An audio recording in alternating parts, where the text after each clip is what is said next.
हज़रत उमर का जनाजा पड़ा है। हज़रत इब्ने अब्बास फरमाते हैं कि हम जनाजे में दुआ का मांग रहे थे, खड़े थे और हज़रत उमर के लिए दुआएं कर रहे थे, सारे सहाबा खड़े थे। तो एक आदमी आया और मेरे कंधे पे आके उसने हाथ रखा और हाथ रख के कहने लगा, ए उमर, अल्लाह तुझ पे रहम करे, मुझे उम्मीद है कि तू अपने दोनों साथियों के साथ दफनाया जाएगा। इसलिए कि मैं अक्सर हुजूर की ज़ुबान से यह सुनता था कि मैं गया, अबू बकर और उमर गए, मैं यहाँ गया, अबू बकर और उमर गए, मैंने ये काम किया, अबू बकर और उमर ने किया, हम वहाँ दाखिल हुए, मेरे साथ अबू बकर और उमर दाखिल हुए, मैं वहाँ से निकला, मेरे साथ अबू बकर और उमर निकले, मैं अबू बकर उमर, मैं अबू बकर और उमर, मैं अबू बकर और उमर।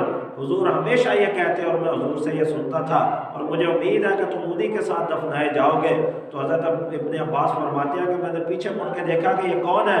जब मैंने देखा तो हज़रत अली रज़ी अल्लाह तआला